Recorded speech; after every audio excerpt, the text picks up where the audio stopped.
I'd like to call to order the meeting of November 1st, 2016. Would you all please stand for the invocation and pledge of allegiance? Lord, bless those who hold office in our city. Help them to do their work in the spirit of wisdom, kindness, and justice, and to use their authority to serve our citizens faithfully. In your name we pray. Amen. I pledge Allegiance to the flag of the United States of America and to the republic for which it stands, one nation under God, indivisible, with liberty and justice for all.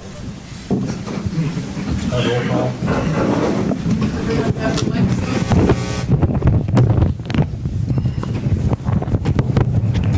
Here.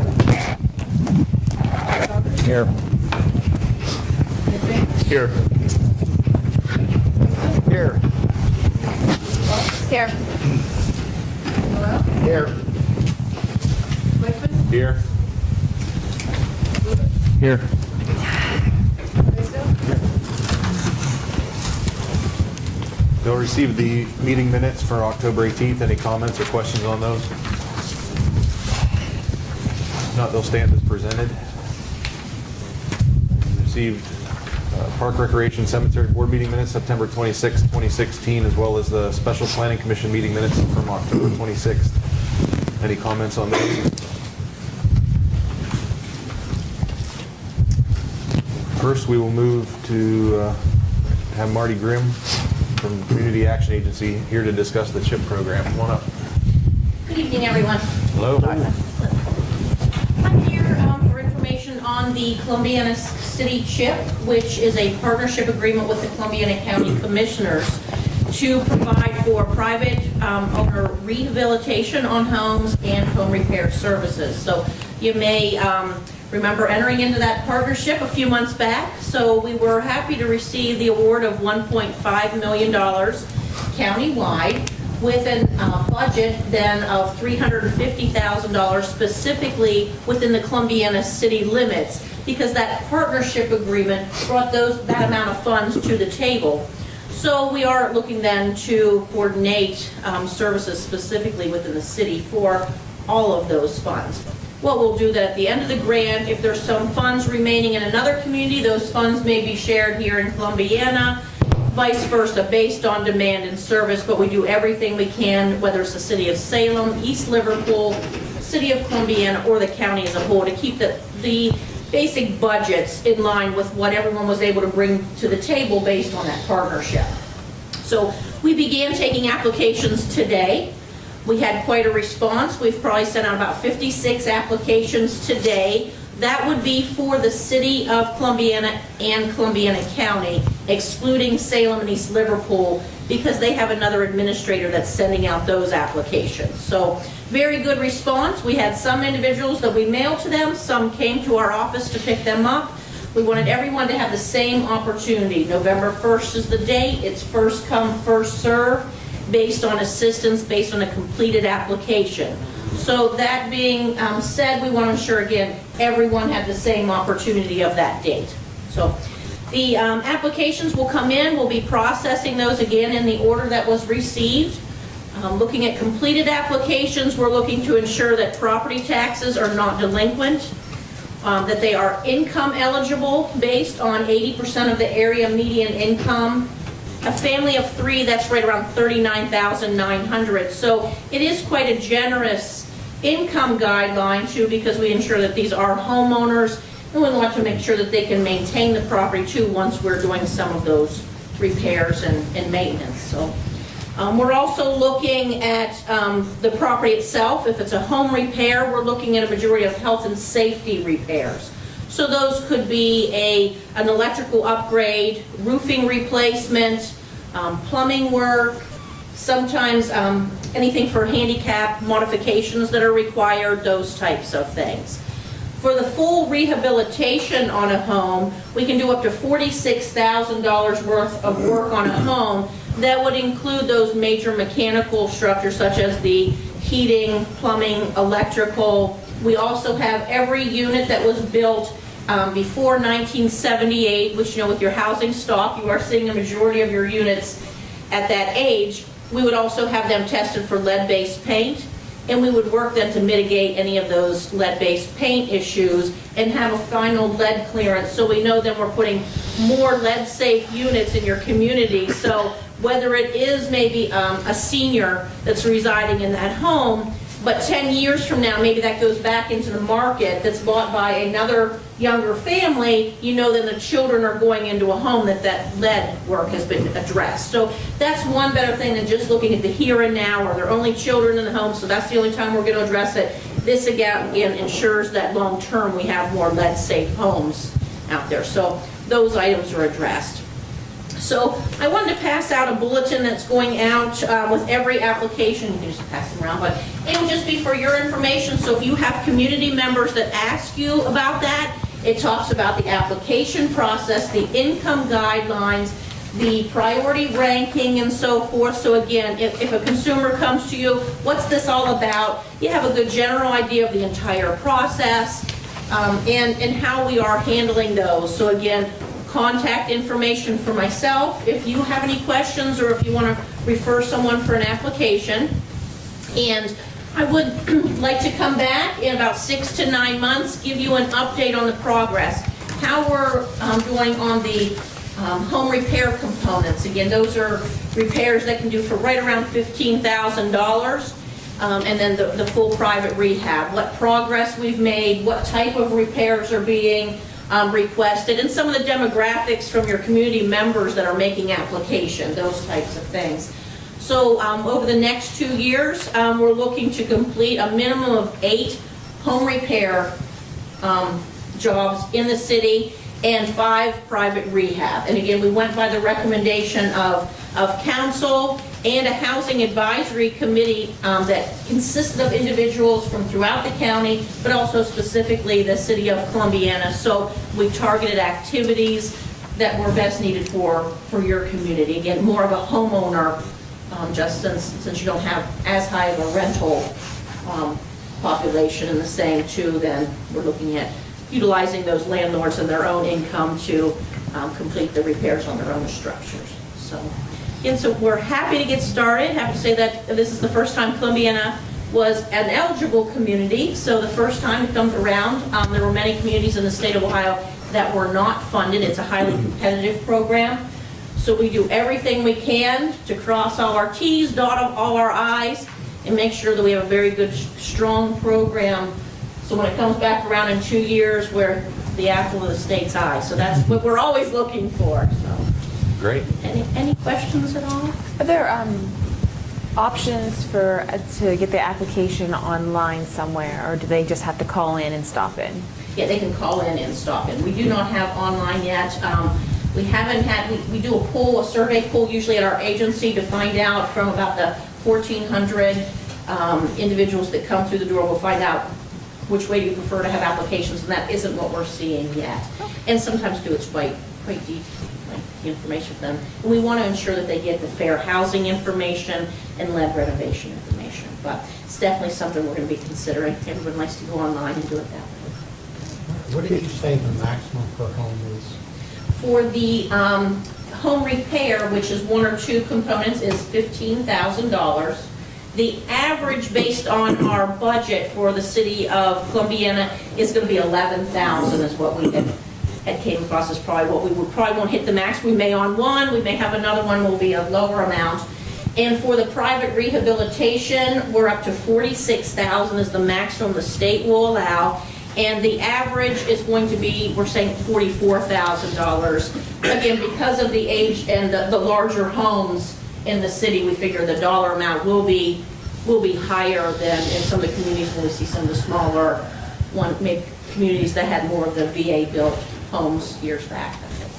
If you have a home that requires lead-based paint mitigation, is that going to count against the maximum that you can do on a house, the maximum you can cost on a house, or is that extra? Unfortunately, yes. When the state designed it, within those parameters, we have to address the lead-based paint, and it has been feasible. So every unit that we've done has to include that lead. And it does increase the costs at times because of the way that you have to dispose of any lead items, those types of things, but we've still been able to work. It's been very rare We've been lucky to maybe come across that maybe all the windows have been replaced, but maybe we have to do the siding and some other things, so sometimes that's usually worked very well. And the lead clearance test, then we cannot sign off on the property, and it's not completed until it can go through a full clearance. It's all through a third-party environmental company that comes in for the lead testing. And all of the repairs, it is a closed bid process from a list of local contractors that have the ability to bid on projects, and the homeowner has a list of all of the contractors that we've ensured that we've looked at references. We ensure that they have their workers' compensation and liability to date. They're on a list, and the homeowner themselves then gets to delete a contractor if for some reason they know of their previous performance or history. They can say, I don't want them to be one that would bid on the property, but at that point, anyone that is included receives a bid packet and has the option to bid on the project. And again, closed bid process, and it goes out to all local contractors. And the county is doing everything they can to ensure that the timeliness of payments to all those contractors, since these are small businesses in our communities that need to rely on that for their cash flow. So the county commissioners have very generously allowed a line of credit to be used to ensure we can keep that money, because sometimes it doesn't come as fast from the state as we would like on a reimbursement process, and it's just too hard on our small businesses to have to wait on money from a $46,000 job, wait 2 months for money. We want to keep everybody moving and closing again. I just have a simple question. Whenever you run into a lead situation where it has to be abated, what happens to the family during that time where they're working on that, removing it from the household? Especially if we've got some elderly people that might be fortunate enough to, take advantage of this program. What we look at is when there's a lead abatement job, we have a couple options. There are some structures when it's full abatement that we would have to do. It's time that we have to relocate an individual. And when I relocate an individual, there's times that they may have a friend or family member they can go, because there will be components of that they can specifically do with the lead that may last only 2 weeks. And then they can come in and work, let's say from that point it's clear for the family to come in. So there have been times that we've paid for hotel stays for 2 to 3 weeks, increased meal and reimbursements, and also mileage if it is farther for them to drive to and from work. Because we want to eliminate the burden on that household, because we want them to have that opportunity. And also, especially if there's any children in the home that would be more exposed to the lead hazards of the lead dust and so forth. So the relocation is an option, and that's something that we ensure that's in the budget. Thank you. I do thank you for the opportunity. I do look forward to coming here in 6 to 9 months, giving you some success stories, and let you know where we're progressing. Thank you. Thank We're looking you. forward to it. Thank you. Thanks. We'll see rolling here. We're going to move to Jason Cook regarding an animal advocate regarding the city's dog breed ordinance on companion dogs.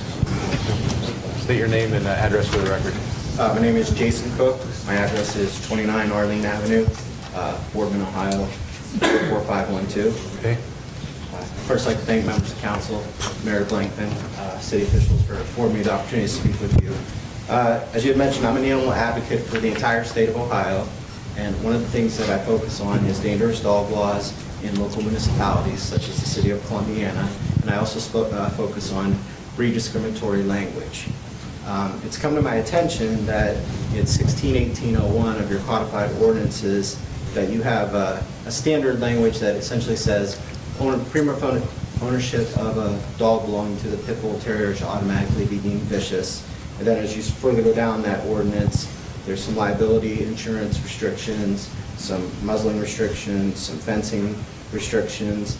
And when I see that language, it makes me shudder, because you're essentially telling the community, in my opinion, that we're making you safer by specifically targeting this type of dog, but when in fact we should be focusing on all types of dogs. So what I did was, earlier this year, I retained an animal law attorney. Her name is Dana Pinella.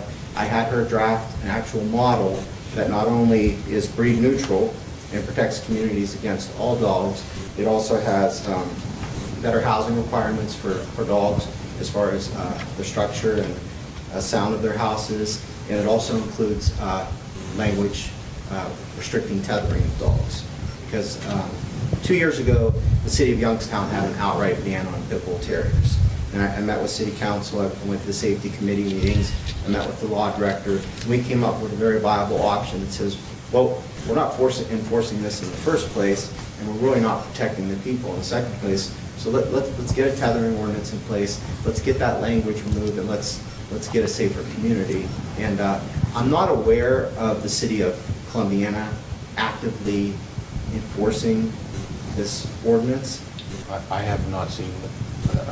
I don't know that it's not being enforced. I'm just saying I haven't seen one come to the mayor's court. I think that's a more accurate statement. We just haven't had any complaints, or I'm not even aware of the location where there is. Yeah, so it would be my goal that it's almost like the low fruit on the tree, that this would be something easily addressed and that we could actually remove that language and put something in there that will actually cover all dogs and make the community safer. Because the last thing that I want to have happen is somebody gets injured by another type of dog and a constituent comes to city council and says, well, why was there only language targeting this specific dog and not this type of dog? And it really comes down to irresponsible ownership. It comes down to the tethering of the dogs. It comes down to the treatment of the dogs. And I think you'll find with the model that I submit to you, it's a very sound model. It's widely accepted in many communities throughout the state of Ohio. And I wouldn't do this if I didn't truly believe that this is something that's going to make your community better. And even though I'm not from Columbiana, I mean, my grandparents are from Beaver Township. My vet used to be Dr. Byling. Okay. So, I do travel through the city, and I care about the community. And so I would like to, and I've spoken with the Columbiana County Dog Warden's office, and Heidi Petharelli, she's the new dog warden, and she's in full support of what I'm requesting. And she was actually a part of an initiative in Wellsville that removes similar language from their codified ordinances. Well, I don't want to speak for council, but I think we're always open at looking at something. I can't tell you how it would go. I can tell you I had a, it wasn't a pit bull breed, but I had someone in mayor's court today regarding a dog at large, and they were cited and found guilty. So, I mean, we do take it seriously, and it's not one particular breed. Yeah. So, But I would, Dan Blaisdell is our municipal attorney. I would suggest you submit any language that you want to him, and he can take a look at it. Absolutely. yeah, absolutely, that would be great. And then if you want, I could come back and I'll get that your contact information and email you that model. You got it to the manager, and he and I will review it. Okay, and then we can set up something in the near future and possibly have Heidi Petharelli from the Columbiana County Dog Warden's office come and speak. And certainly the model that I'm presenting, it also has the tethering aspect, and I do think that we're going to have a particularly brutal winter, and there's really nothing in the state of Ohio that prevents people from tying their dogs out, except for the basic animal cruelty laws. So that is something that I've successfully got adopted. We've got adopted in Youngstown, Struthers, Warren. So lots of municipalities are taking a stance on dogs being chained up. And they really, all these things really need to go together, because a chained up dog is an unsocialized dog, and that's how people get hurt. So that model is an all-encompassing model, and you can pick and choose. You already might have ordinances that address some of the language in there, you may not. Just work together, and hopefully we can. Yeah, so submit it to Lance, and the two of them will work on it, and then they'll send it to council. Absolutely. Very good. Thank you. Thank you. Does anybody have any questions? I'm good. Well, thank you very much. Thank you for your time.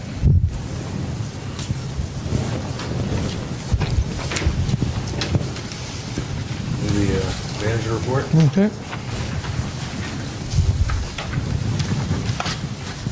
We sent out that paperwork for the federal grant to pay Route 46 that we mentioned last meeting, so we got that out. We also completed the OPWC assistance application and sent that in. There was a special planning commission meeting regarding schedule for signs scheduled October 26th, but there was no quorum, so the next meeting is on November 9th at 7 p.m. Leaf flyers were sent out, as we said in the past. ACE handed them out on the 22nd, and within 3 days, they gave away 6,000 bags, so it was pretty impressive. And that's pretty much what we thought was going to happen for the entire year. That was our whole allotment. Now, we do have bags here available at City Hall, so I'm trying to get the word out there that, and we're working with ACE right now, that if anybody does go into ACE and looking for more bags, they just simply come up here and pick them up, and we're going to get that information on the internet too. But yeah, it was a good turnout, and they said they're going to do it next year too. So Rick and I had a meeting on the Southside Fire Station. We're trying to come up with a plan, and we will come to council here in the next few months with an idea of what we want to do, and with a nice timeline and a price point too. Mike and I went to City of Salem and took another look at their bill pay system. You saw that article in the paper. It was a pretty good one. It's pretty spot on. We're looking into that. We've been in contact with them as late as today. They do have so we have an active correspondence with that company. And we're also going to look into one other company that Salem suggested look at. So one thing I saw in that article, I don't know if it was accurate or not, but it said that was it $100 or $125, something you have to do more than one process? Yeah, so we would be totally different from that because obviously we have 3 utilities, so we're going to have to bump that number up. Yeah. You know, the minimum cannot be $100. I mean, you know, Whatever the bill's yeah. $200-300. Yeah, so we've got to work with them. They are aware of the problem or, issue that we have. Since we have 3 utilities, it's going to be different. So we are working with them on that. But there will be a number, whatever that increment is, so if the bill happens to be, I don't know, $800, you're still going to, they may have to submit it twice or 3 times, whatever the number is that we come up with. But we don't want to have everybody that pays, right out of the gate go 2 times. Not only that, if they get hit with 2 or 3 processing fees, they won't do it. Yeah. Okay. Oh, let's see, since, I think it was yesterday, we received some good information from the Ohio Department of Natural Resources. If you recall, back in June, we worked with HRG, Tim's here, and also R&B Committee on a project on Pavilion number 3. It's approximately $25,000 project, $15,000 from R&B, and we were talking about $9,000 from ODNR. And we received preliminary information that we did get that grant, so that's good. So if you recall, last year we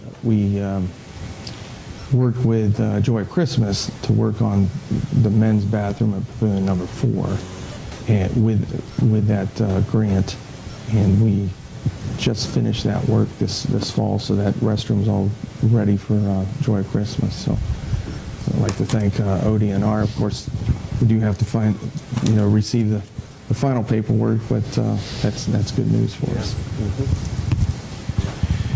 Street Department, trimming of sites for trucks. I've been doing that, and also I've been picking up leaves. And you can see the bags are out there too, so that'll be good. The schedule was at the bottom of everybody's bill that we will be picking those up. Wastewater Department, they cleaned up a downed tree, and they also, several departments actually helped with the hanging of Christmas lights, and notice we're all ready for that. We do have a Christmas tree picked out, and we're going to be trying to do that in the next week or so.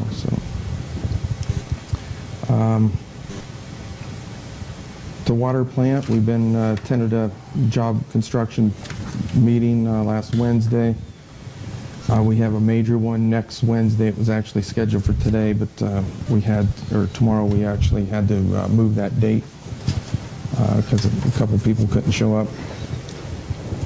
We had a contract to replace a pump and piping at one of the wells with all the, I don't know how deep it was, but typically one of our wells is about 250 feet deep, so we had to, I think they just finished that up today. And we've been watering the water line project. I don't know if you've been down County Line Road. You're welcome to get a hold of me. We can go out there and look at the water line project at the north end of town. These are plastic pipes, HDPE. They're 40-foot sections when they arrive on the truck. And then there's this machine that actually kind of welds them together. And those are approximately, looks like, I can't remember how long those are, but they're approaching 600 feet there, I think, the ones that I'm pointing at. And they're getting ready to pull some in pretty soon. So right now it looks like they've got, I'd say 800 feet done, and probably pull one of those sections in there this week. Park and Cemetery, there was an inside lighting project that the Park Board and Terry worked on, and that should be done this week. So the old globes were replaced, and there's all LED lighting in Pavilion 4. Installing lights for Joy Christmas. The volunteers, as I said last time, Crestview School's helping out. Dan, we did meet with Terry McCoy on those trailers. We're going to get a plan here in the next week or so. Thank you. Take care of that. Joy Christmas, they donated a sidewalk project at Pavilion 2, and they're in the process of doing that. Make sure that gets done before the light up. As I said, we put the Christmas tree lights up. We were at one of the public meetings, and an individual said that there was some crosswalk buttons malfunctioning at the north end of town. Doug went up there, and we're going to have to replace all those. But appreciate communicating with the citizens. Bid opening for the voltage conversion that we talked about is on November 9th. And the voltage regulators that we ordered, they're here. And there's a piece of metal behind Katie there. So out at the water plant, you've got this, it's a 12-inch water line that runs right through where we're going to put the site, the new water plant. So we have to go around that. And that's the main feed to town. So what we did was I say we loosely because I didn't do a thing. But we, exposed the pipe and put a inserter valve in there and did that under pressure and kept the city on. Everything was, chlorinated and everything. They were able to plumb around that water plant, probably maybe 500-600 feet of 12-inch line. But it's amazing because you can take a 12-inch piece of cast iron and drill a 12-inch hole in the side of it, which makes me a little nervous. But anyways, that piece is back there, and they call that a coupon whenever they cut a piece out like that. First of all, it's very heavy, but second of all, it's in really, really good shape. It's been in the ground for over 50 years, both inside and out. It's pretty impressive. So that runs directly north out of the water plant and up to Metz Road, and you're welcome to look at that. Just watch yourself because it's pretty sharp. So that's all I've got. Did notice Roland walked in though. Yeah. Before we go any further, Roland, if you want to come up and discuss your Christmas light idea for downtown area. Hi guys, Okay. Roland Gossing, how are you? Good. I was looking to kind of get everybody's opinion, approval. We're looking to see if we can have Edison Lighting come down and actually run Christmas light, holiday lights down the rooftops of all the buildings, all the way down the entire downtown strip. In color. This year we just to kind of get everybody's feel on the idea, just kind of do small. As years kind of go on, we'd like to continue to add more to the buildings. We'll take them down, but I just kind of want to see if that would be an issue with doing that. I know we have lights currently up. These will be up on rooftop. Just kind of like outlined in the building? Correct, yeah, each building, all the way around. I've talked to most of the owners, and everyone's had positive feedback. There are a few that are still, I haven't been able to get in contact with. But I'll reach out to each and every one and kind of pull it together. But it would be Edison Lighting or anybody locally. I'm looking to hire a company so that people know that it's, Sure. there's no issues. What kind of timeline are you guys looking to do it in? As soon as possible. You looking at LED lights or? Yeah, they are LED. There's different, and I know I've been kind of getting people's opinions on LED or the old. The LED, they have different colors, and I'll go with the more antique color instead of the bright white. It's more of a softer color to try to keep it history, historic feeling, shall you say. But they're white, nonetheless, just clean. They actually do like downtown Youngstown currently. I guess downtown Youngstown, Poland, they do the center. Same thing, is what we're looking to do. And if I can, I'd like to really get all the buildings, all the windows kind of outlined, down all the alleyways here in time, ribbons on all the buildings. I think it would nice. I think it would look awesome. Yeah. Yeah, that's always my We need to 3 years. That's been every year I come down. There's so much going on. Time it with the light up night would be neat. Wouldn't it? I'm looking You forward better to it. hurry. I know, so that's why I just want to see it. Just Everybody else don't is mess with the excited. lights we got now. Yeah. Yeah. That's off limits. I understand. Yeah, and that's why I don't want to compete or do anything in that manner. I think it'll all really work together. Ours are colored down the strip, these will be white. I think they'll actually all work together. Like this year, just so we can kind of see how it goes, it'll just be the rooftop. If everybody's kind of likes what it looks like, we'll continue to add more as we go. See, I think it'd be great. Just there's no other town that I know that does anything like that nearby. No, we'll call you Clark Griswold. We'll skip that.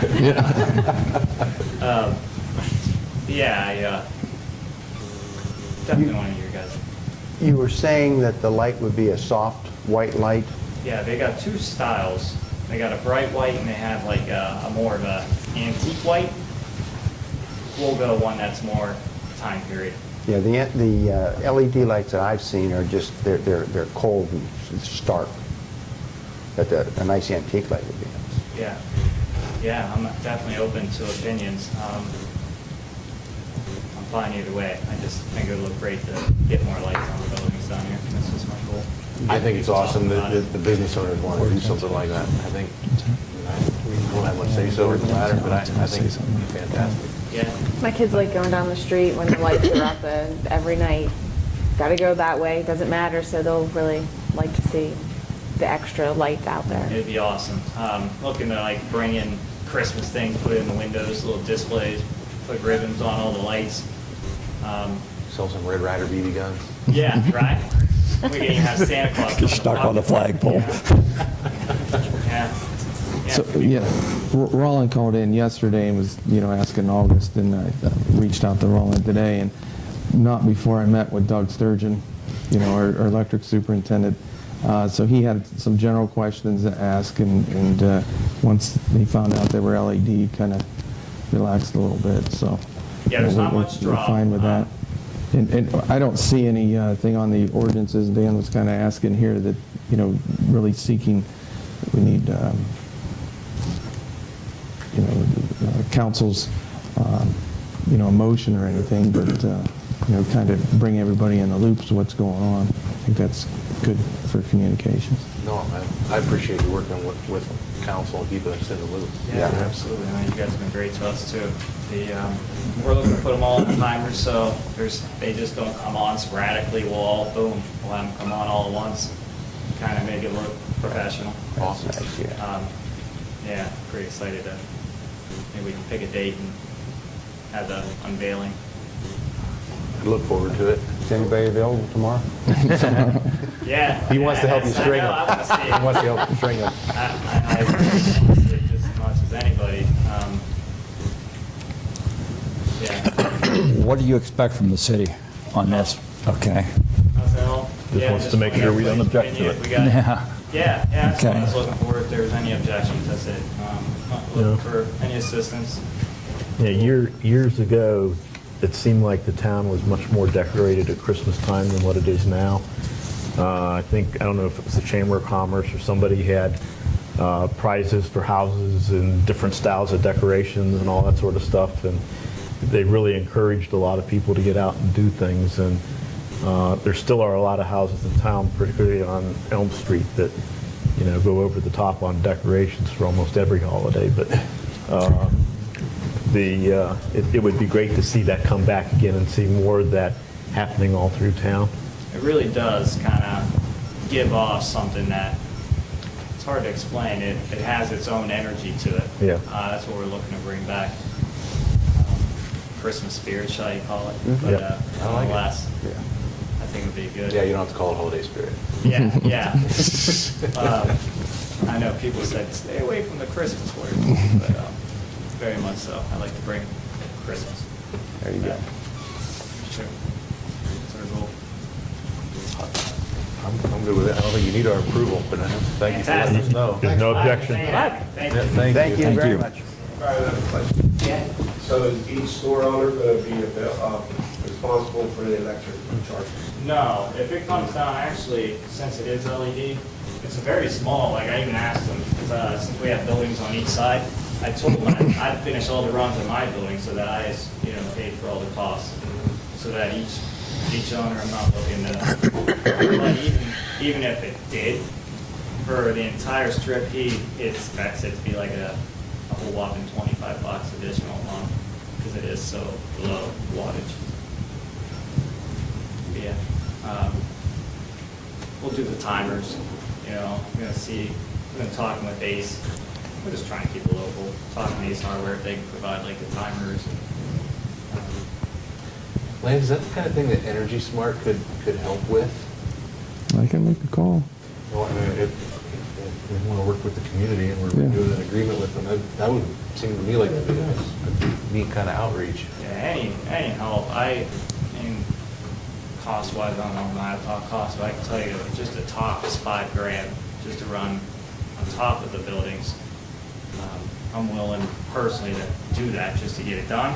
But if I can get any help whatsoever, I'd like to take it as far as I can. I really think it'd be awesome. Yeah. It'll draw people itself. Having that, having the Firestone, all that working together will be Awesome. They'll be talking about it all over, I'm sure of it, so I know it'll benefit all, especially us down here. Awesome. Cool. Thank you. Thank you. Thanks very much. Well, there's no old or new business. Did you guys have any questions on the bill list today? Not. Do council comments now? I'd like to talk a little bit this evening. And I know we're working very hard and diligent on coming up with a sign ordinances. And has the Ohio Supreme Court produced a ruling yet on any of these? So it's kind of still in a limbo state? Well, no, not really. The United States Supreme Court, in the Reed case, ruled rather definitively on the issues we're talking about. No one is waiting for lower courts to do anything further. So in their judgment, then, we must follow their rulings? Well, the Supreme Court of the United States does set forth the law of the land. And Yes, I understand that. In our situation, where we're tailoring an ordinance, can we tailor to our likings, or? Every community will do that.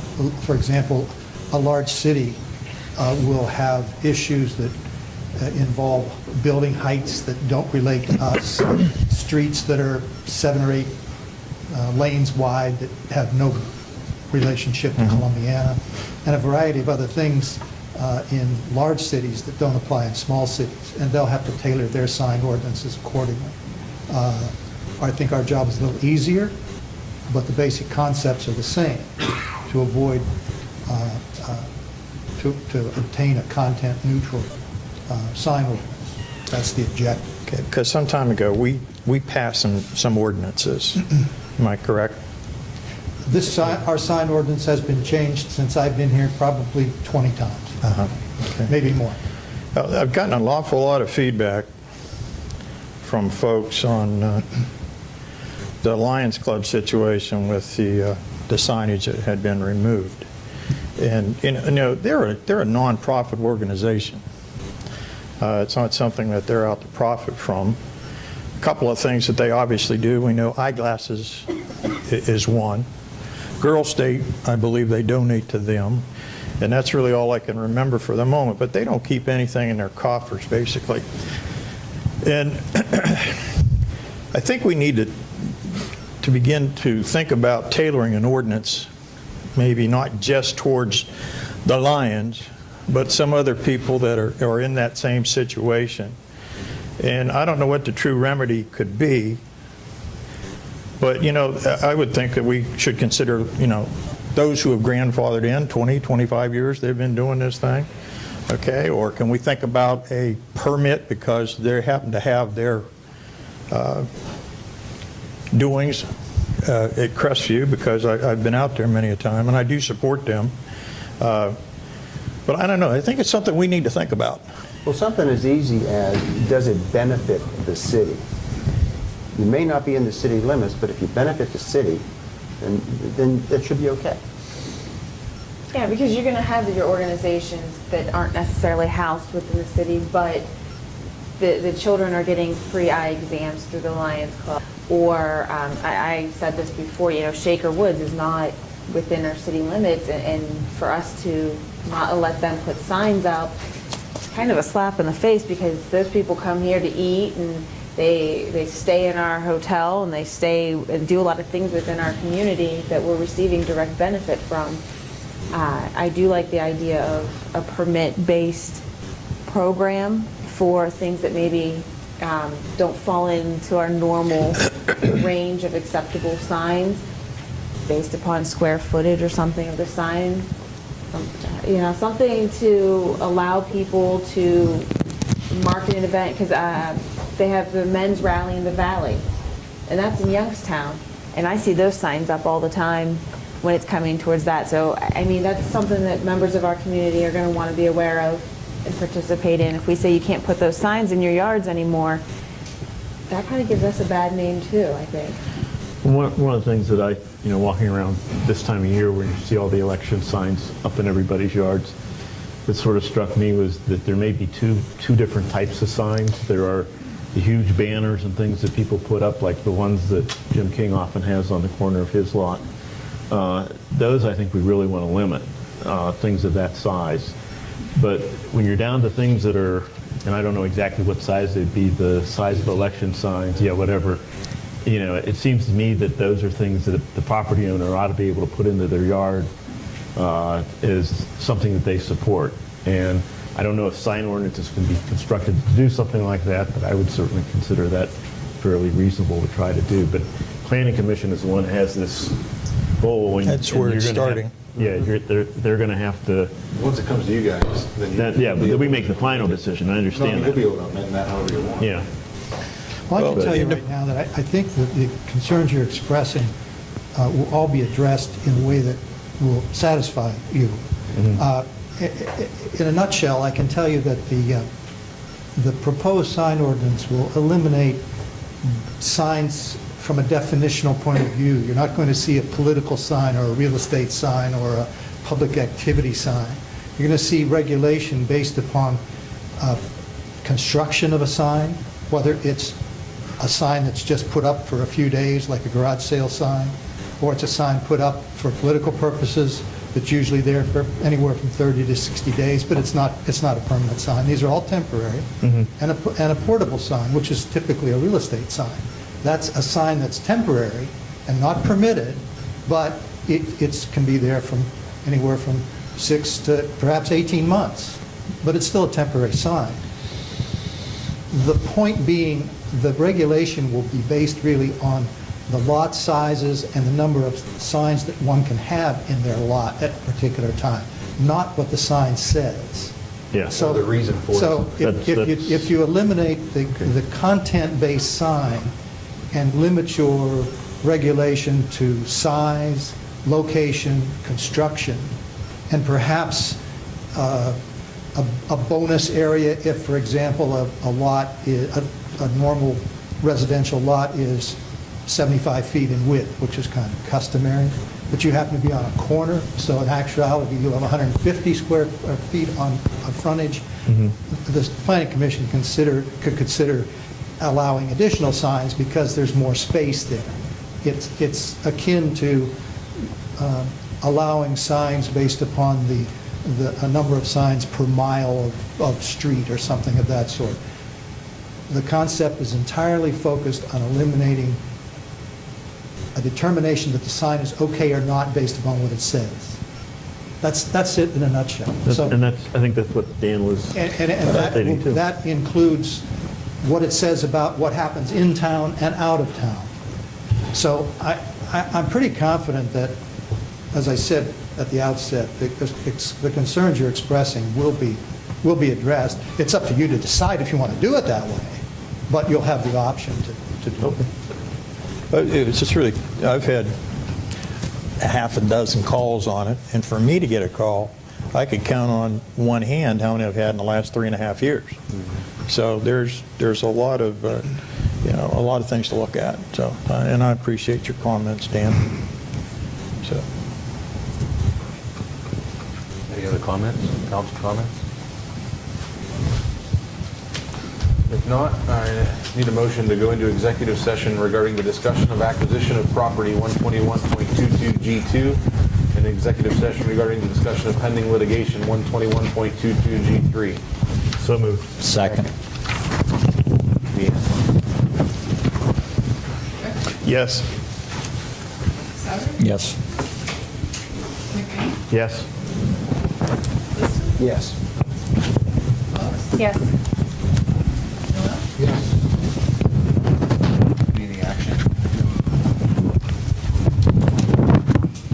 I have a motion to come out of executive session. So moved. Second. The end.